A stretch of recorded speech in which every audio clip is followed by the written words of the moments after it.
Hello everyone.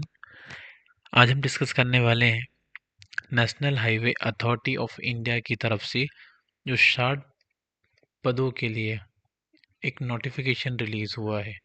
कितनी vacancy release हुई है? 60 वैकेंसी हुई है, रिलीज़ हुई है। जो सबसे ज़्यादा बेनिफिशियल है किन के लिए? सिविल इंजीनियर के लिए। तो हम कह सकते हैं सिविल इंजीनियर वालों के लिए बहुत खुशखबरी है, क्योंकि अब वैकेंसी पे वैकेंसीज रिलीज़ हो रही है। अभी हमने लास्ट में एपीएससी की तरफ से एक नोटिफिकेशन रिलीज़ हुआ था, basically Assam public sector commission की तरफ से भी काफ़ी अच्छी वैकेंसीज आई हुई है। तो एक पोस्ट सिविल इंजीनियर की वो हो गई। वहीं अभी हम यहाँ पे नेशनल हाईवे की तरफ से देख रहे हैं, उनकी तरफ से भी 60 वैकेंसीज रिलीज़ हुई है, जो कि डिप्टी मैनेजर की वैकेंसीज है। डिप्टी मैनेजर काफ़ी अच्छी पोस्ट होती है, तो इस वैकेंसी के लिए आप जी जान से तैयारी कर लो और ये सिलेक्शन होना ही चाहिए। बाकी नोटिफिकेशन पहुंचाने का काम हम लोगों के ऊपर छोड़ दीजिए। टाइम टू टाइम आप लोगों को नोटिफिकेशन मिलता रहेगा, बस आप लोग प्रिपरेशन पे ध्यान दीजिए। आज हम डिस्कस कर लेते हैं इस वैकेंसी के बारे में इन डेप्थ में।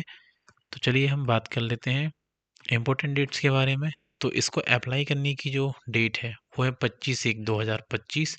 इससे फॉर्म फिल होना क्या स्टार्ट हो चुके हैं, और कब तक रहेंगे? 24/2/2025 तक आप फॉर्म फिल कर सकते हो। 24 इसकी लास्ट डेट है। इसमें बीच में करेक्शन मॉडिफिकेशन की कोई डेट नहीं है। तो फॉर्म फिल करते समय इस चीज़ का आप स्पेशली ध्यान रखिए कि फॉर्म में किसी भी तरीके की कोई मिस्टेक ना हो, अदरवाइज आपको फॉर्म रीफिलिंग करना पड़ेगा और उसमें करेक्शन नहीं हो पाएगा। वहीं हम क्वालिफिकेशन की बात कर लेते हैं, तो कैंडिडेट शुड पॉजेस बी या बीटेक। आपकी एटलीस्ट बी या बीटेक सिविल से होना चाहिए। अगर आपने एमटेक किया है तो वो आपके लिए एडवांटेजेस वाला है। वहीं हम एज की बात कर लेते हैं, तो एज जो है शुड नॉट एक्सीड 30 ईयर्स। बाकी आप ओबीसी कैटेगरी या फिर एससी या एसटी कैटेगरी से बिलोंग करते हैं, तो आपको गवर्नमेंट ऑफ इंडिया का एज रिलैक्सेशन का बेनिफिट्स मिल जाएगा। ओबीसी वालों के लिए 3 इयर्स का एज रिलैक्सेशन का बेनिफिट मिल सकता है। वहीं एससी एसटी वाले को मैक्सिमम जो है 5 इयर्स का एज रिलैक्सेशन का बेनिफिट मिल जाता है। वैकेंसी की हम बात कर लेते हैं, तो जो सारी की सारी जो वैकेंसी और वो पोस्ट है, वो जो रिलीज़ हुई है वो है डिप्टी मैनेजर के लिए। किसकी पोस्ट है? बेसिकली नेशनल हाईवे में एक पोस्ट होती है डिप्टी मैनेजर के लिए। तो ये सारी की सारी वैकेंसी डिप्टी मैनेजर के लिए रिलीज़ हुई है, वो भी 60 वैकेंट पोजीशन के लिए। ये जो नोटिफिकेशन है, नोटिफिकेशन में हम समझ लेते हैं कि अनरिजर्व कैटेगरी के लिए कितनी है, एससी के लिए कितनी है, एसटी के लिए कितनी है, और ओबीसी एनसीएल के लिए कितनी है। NCL for non criminal layer के लिए होती है, और ईडब्ल्यूएस मतलब इकोनॉमिक वीकर सेक्शन के लिए होती है। तो अनरिजर्व कैटेगरी के लिए जो मैनेजर टेक्निकल हैं उनके लिए 26 पोजीशन है, एससी के लिए 9, एसटी के लिए 4, ओबीसी के लिए 13 और ईडब्ल्यूएस के लिए 8। तो टोटल नंबर ऑफ जो वैकेंसी है वो 60 है। तो out of 60 post 6 post are reserved for the person with the following benchmark disabilities या पीडब्ल्यूडी।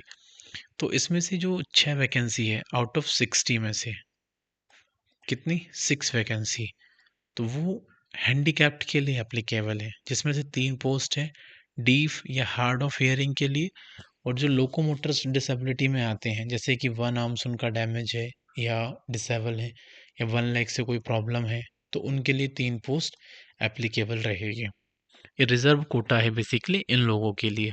ठीक है। वहीं हम बात कर लेते हैं, इसमें आपकी एज 30 ईयर से ऊपर नहीं होना चाहिए। हम पहले भी डिस्कस कर चुके हैं इसके बारे में, और एज रिलैक्सेशन का बेनिफिट वो मैं वहाँ सब कुछ बता दिया था आपको। वहीं हम एजुकेशन की बात कर लेते हैं, तो bachelor degree in civil engineering from recognise university या इंस्टीट्यूशन रहेगा। और रिक्वायरमेंट जो क्राइटेरिया रहेगा, by direct recruitment on the basis of valid graduate aptitude test in engineering score 2024 in civil engineering discipline. आपको मिनिमम गेट क्वालिफाइड होना पड़ेगा। अगर आपके पास में गेट का स्कोर कार्ड है तो आप इसके लिए अप्लाई कर सकते हैं और डायरेक्ट आपकी रिक्रूटमेंट हो सकती है। तो जैसे एज रिलैक्सेशन का हमने डिस्कस किया था, जो SC ST के हैं उनको 5 ईयर का एज रिलैक्सेशन का बेनिफिट है, ओबीसी वालों के लिए 3 ईयर का। बाकी जो डिसेबल पर्सन है एससी एसटी वाले उनके लिए 15 ईयर का, ओबीसी वालों के लिए 13 ईयर का और जनरल वालों के लिए 10 ईयर का। वहीं अगर एक्स सर्विस मैन है तो उनको 5 ईयर का एज रिलैक्सेशन का बेनिफिट मिल सकता है। क्लियर है? वही ये जो फॉर्म है वो आपको ऑनलाइन फिल करना पड़ेगा, और आपको और भी डिटेल में इंफॉर्मेशन चाहिए तो आप इनकी वेबसाइट www.nhai.gov.in पर विजिट कर सकते हैं। और आपको ऐसे ही लेटेस्ट अपडेट चाहिए तो हमारे आप चैनल को सब्सक्राइब कर सकते हैं, और इस वीडियो को अपना प्यार ज़रूर दीजिएगा लाइक के साथ में, और जो भी आपकी फीडबैक्स हैं वो कमेंट सेक्शन में हमें ज़रूर बताइए, सो दैट क्या है हम आपके लिए और भी इंफॉर्मेटिव वीडियो लेके आएँ और हमें भी इससे मोटिवेशंस मिलता रहेगा। तो आज का सेशन हम यहीं पे क्लोज करते हैं। Signing off this session. अपने पेरेंट्स की रिस्पेक्ट कीजिए। Thank you so much.